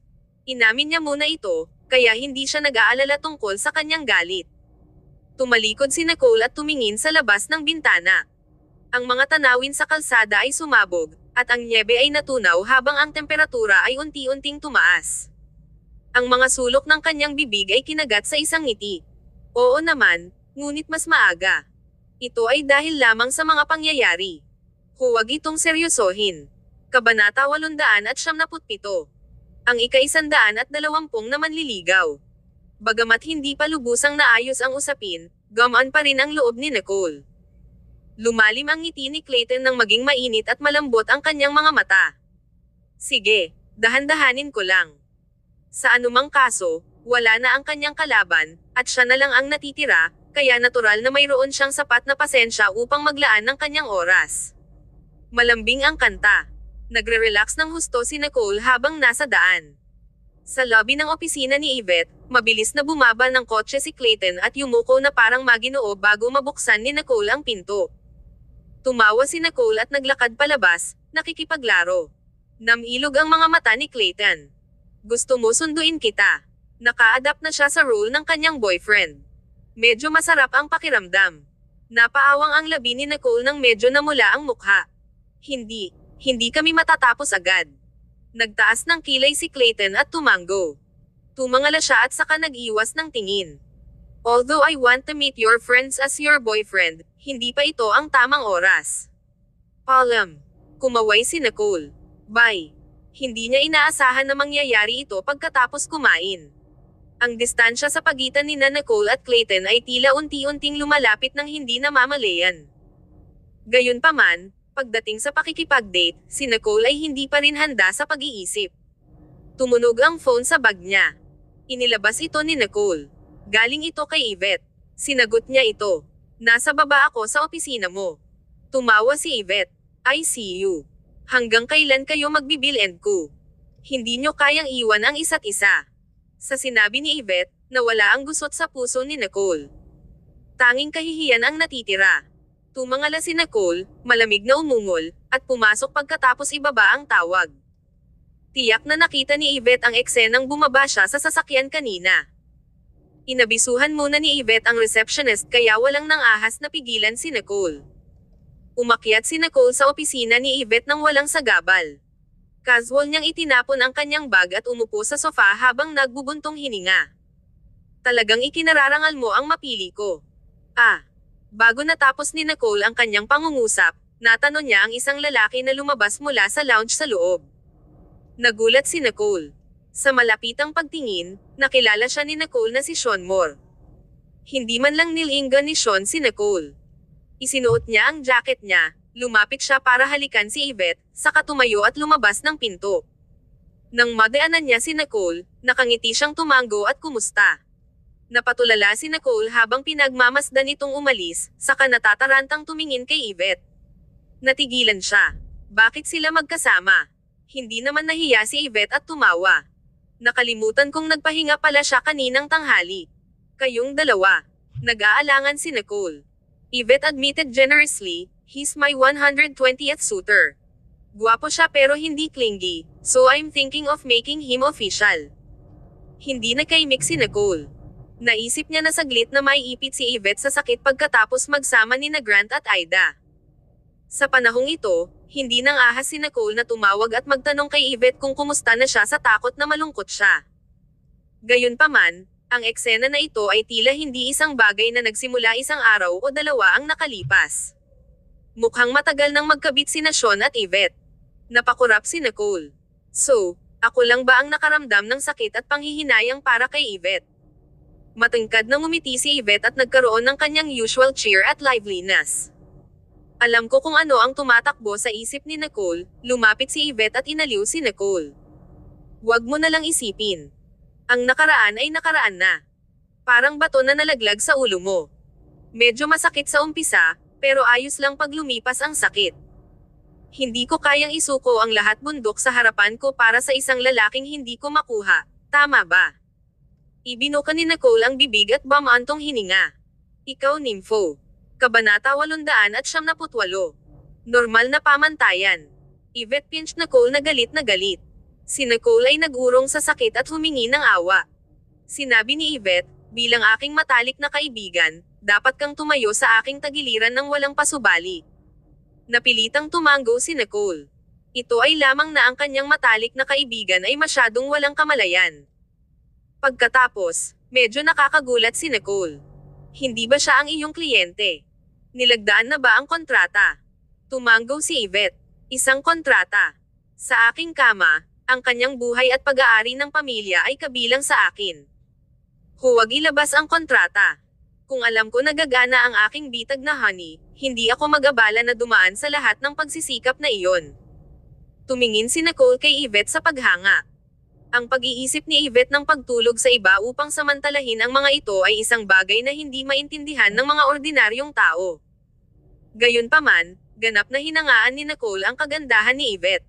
Dahil bata pa sila, mayroong isang walang katapusang stream ng mga kalalakihan na nakapaligid sa Yvette. Hindi sila tumigil sa darating. Ang mga tao sa paligid ni Nicole ay pinalayas ng maraming mga kapatid, kaya si Nicole ay walang pagkakataon na maranasan ang gayong pamumuhay. Gayunpaman, si Yvette ay laging may paraan upang gawing kusang mamatay ang mga lalaki para sa kanya. Talagang hinangaan ni Nicole si Yvette para dito. Ngumiti si Yvette. Kung gusto mo siya, maaari ko siyang ipahiram sa iyo sa loob ng 2 araw. Nagbago ang ekspresyon ni Nicole. Agad siyang umiling-iling. Ito ay masyadong hardcore. Hindi ito matanggap ni Nicole. Hindi, ayoko sa kanya. Sa tuwing nakikita ni Nicole si Sean, naramdaman niya na hindi siya isang simpleng tao. Siya ay malamig at tuso at hindi tila ang tipo upang hayaan ang isang babae na mamuno sa kanya. Siya ba ay love-struck? Lumapit sa kanya si Yvette. Gusto mo ng uri ni Clayton Sloan? Magkasama ba kayong dalawa? Natigilan si Nicole. Ang tanong na iyon ay masyadong direkta. Hindi. Nakita ko ang lahat ng nangyari. Kayong dalawa ay nag-aatubili na iwanan ang bawat isa sa ibaba. Malinaw na may nangyayari. Hindi naniniwala si Yvette at naniniwala lamang sa kanyang intuition. Tumahimik sandali si Nicole bago niya sinabi kay Yvette ang nangyari.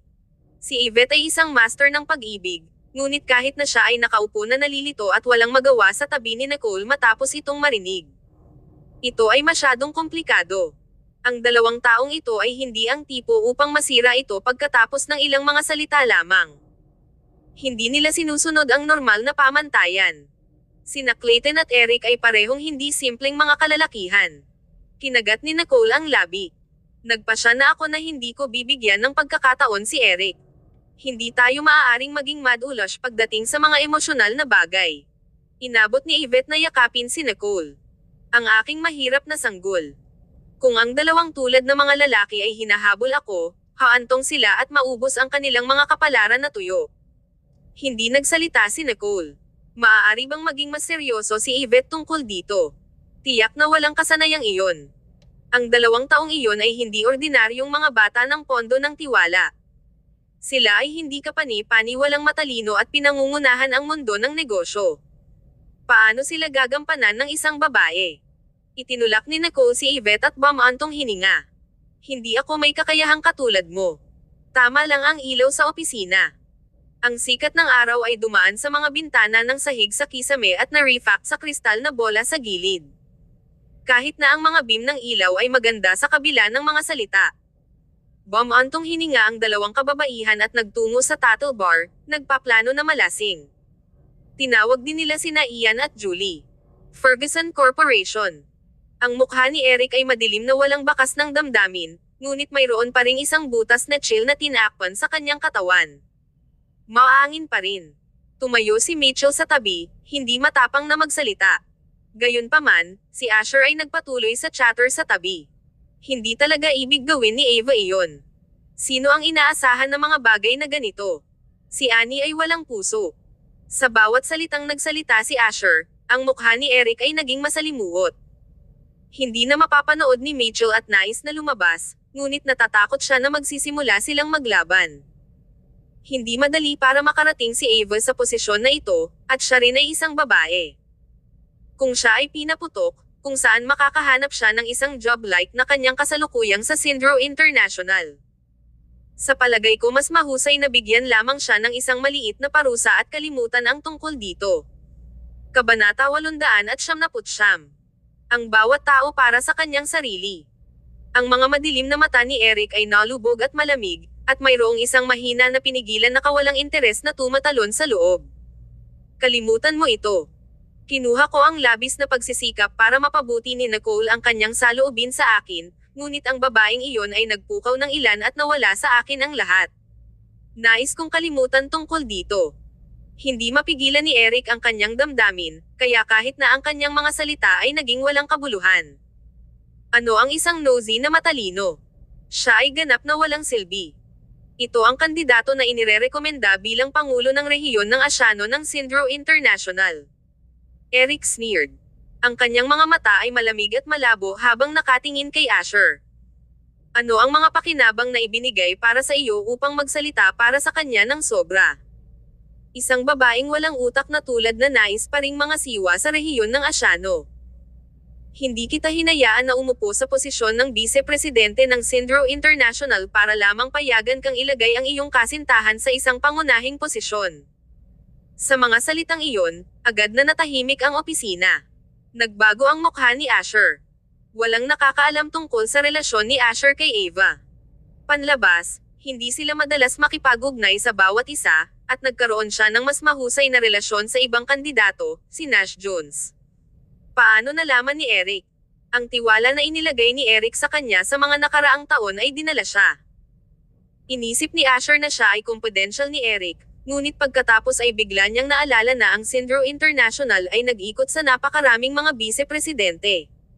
Paano nangyari iyon? Mapatla ang mukha ni Asher, at malapit na siyang linawin ang kanyang relasyon kay Ava. Malamig na tumingin si Eric. Gawin ng maayos ang iyong trabaho. Lumabas. Syndro International ay si Eric. Ang kapangyarihang sumalungat sa mga desisyon ni Eric ay hindi kasama sa awtoridad na ipinagkaloob ni Eric kay Asher. Kinagat ni Asher ang kanyang mga labi at umalis nang hindi nagmamalasakit sa kanyang imahe. Sa labas ng pintuan, si Ava ay umiiyak pa rin. Hindi niya binago ang kanyang damit, at ang kanyang buhok ay malagkit pa rin at nag-grip ng pulang alak. Mukha siyang nakalulungkot at napupuot. Mr. Sullivan, ano ang sinabi ni Ginoong Ferguson? Tinulungan mo ba akong pakiusapan para sa awa? Si Asher ay nakasimangot na walang pasensya. Alam niya ang mga limitasyon ni Eric. Hindi maaaring masira ni Asher ang kanyang kinabukasan para sa isang babae. Sinulyapan niya si Ava na may malabo na mga mata. Mag-isa ka. Pagkatapos, itinaas niya ang kanyang mga binti at umalis, hindi nais na manatili sandali. Para bang natatakot siya na ang susunod na masamang balita ay ang kanyang liham ng pagpapaalis. Hindi matawag ni Asher ang kanyang sarili na isang mabuting tao, ngunit hindi rin siya masamang tao. Siya ay bihasa sa iba't ibang mga patakaran ng lugar ng trabaho at alam ang kahalagahan ng pagprotekta sa kanyang sarili sa mga kritikal na sandali. Ang pag-iyak ni Ava ay naging mas malungkot. Hindi nagtagal, lumabas si Mitchell. Tumingin si Mitchell kay Ava nang walang kaunting damdamin sa kanyang mga mata. Habang nagtrabaho ka para sa Syndro International sa loob ng maraming taon, sinabi ni Ginoong Ferguson na hahayaan kanyang gawin ang inisyatibo upang magbitiw. Hindi ko talaga ito sinasadya. Maaari kong ipaliwanag ito kay Nicole. Hindi mo ako masusunog dahil sa bagay na ito na walang kabuluhan. Kinagat ni Mitchell ang labi niya. Hindi ito isang bagay na walang kabuluhan, Miss York. Nakarating ka lang sa medyanya, at nang ahas kang pukawin si Miss Stanton nang walang pag-unawa. Natigilan si Ava. Sinabi ni Mitchell, ito ay dahil sa palagay mo na kumpara kay Miss Stanton, mas mahalaga ka sa Syndro International. Sinampal ni Ava ang ulo. Iyon talaga ang naisip niya. Hindi inaasahan ni Ava na ang sitwasyon ay bubuo sa isang punto kung saan ito ay wala sa kanyang kontrol. Ang ngiti ni Mitchell ay tila naiinis. Ang maraming matalino ay nag-iisip ng parehong paraan. Gayunpaman, palaging pahalagahan ni Ginoong Ferguson ang mga benepisyo na dinadala mo sa kumpanya. Sa kanya, kahit na ang Syndro International at Ferguson Corporation ay hindi maaaring humawak ng kandila kay Miss Stanton. Pinapayuhan ko kayo upang maging matalino at iwanan ang iyong sariling pagsang-ayon. Kabanata 900. Magkasama sila. Medyo namutla ang mukha ni Ava. Nakita ni Mitchell ang kanyang makatarungang bahagi ng mga tao at bagay habang nagtatrabaho sa ilalim ni Eric, kaya ang kanyang sinabi ay ganap na walang halo.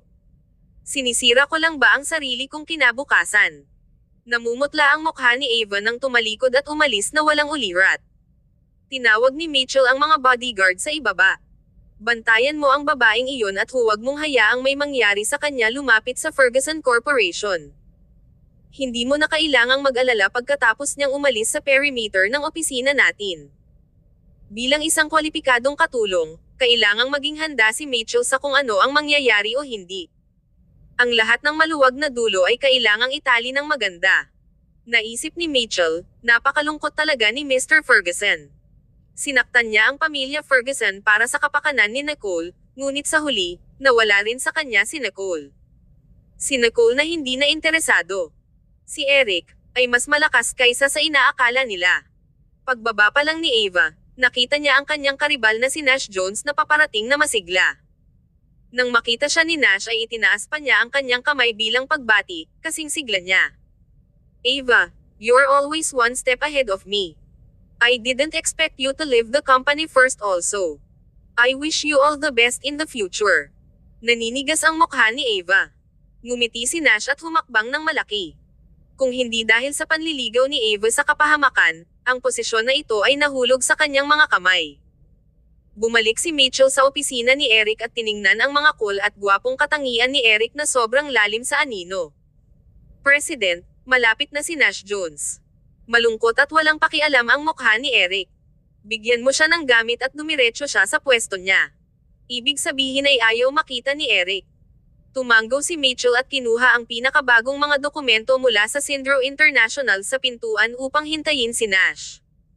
Matapos paalisin si Nash, nagpadala ng mensahe si Eric na ipinagpaliban ang lahat ng kanyang pakikipag-ugnayan sa mga tao sa hapon. Ayaw niyang makita ang sinuman. Nakahinga lang ng maluwag si Mitchell nang lumapit si Keith at yayain si Eric na uminom. Dumating si Ian at Julie, at lumabas si Nicole at Yvette sa bar. Nagbalak silang apat na sumakay. Ayon sa forecast, magkakaroon ng meteor shower mamayang gabi. Matagal na silang hindi naging kakaiba at kailangang maging mapusok. Nagboluntaryo si Ian na ihanda ang mga kagamitan sa camping. Ang kotse na espesyal na ginamit para sa cross-country na pagmamaneho ay nagiging maalikabok. Ngayon, sa wakas ay naging madaling gamitin. Si Yvette ay sumigaw na pumunta sa isang bundok sa West City, na isang perpektong camping site. Walang problema si Nicole dito. Kinaladkad sila ni Ian sa kalsada. Habang nasa daan ay kinakabahang nagsalita si Julie. Magiging delikado ba? Feeling ko uulan. Sabi ni Yvette, no way. Apat tayo, anong klaseng panganib ang mangyayari? Tsaka sabi ng weather forecast hindi uulan. Kinuha ni Nicole ang kanyang telepono at binalak na sabihin sa kanyang pamilya, ngunit napansin niyang walang signal. Napatigil siya at napatingin kay Julie sa tabi niya. Pwede mo bang ipahiram sa akin ang iyong telepono? Inabot ito ni Julie nang walang sinasabi. Binuksan ito ni Nicole at nakita niyang wala din signal. Walang signal. Wala akong matawagan kahit kanino. Ibinalik ni Nicole ang telepono kay Julie. Ngumiti si Ian at kinuha ang satellite phone ng sasakyan, binigay kay Nicole. Don't worry, I'm fully prepared. Ngumiti si Nicole at kinuha iyon, ngunit ang mga salita ng papuri niya ay dumaikit sa dulo ng kanyang dila. Ubus na ang baterya. Carter, ang tagal mo nang di nag-charge. Nagbago ang ekspresyon ni Ian. I forgot. The last time I went camping was 6 months ago. Tumagos ang mga mata ng tatlong babae sa katawan ni Ian. Biglang nagpreno si Ian. Bago pa may buka ni Yvette ang bibig niya para sumbatan siya, biglang may napansin si Nicole. Umuulan. Napatingin ang lahat sa bintana ng sasakyan. Bumagsak ang mga patak ng ulan na kasing laki ng bin at tumalsik sa mga bintana. Udyok ni Yvette kay Ian. Ano pang hinihintay mo? Balik na tayo.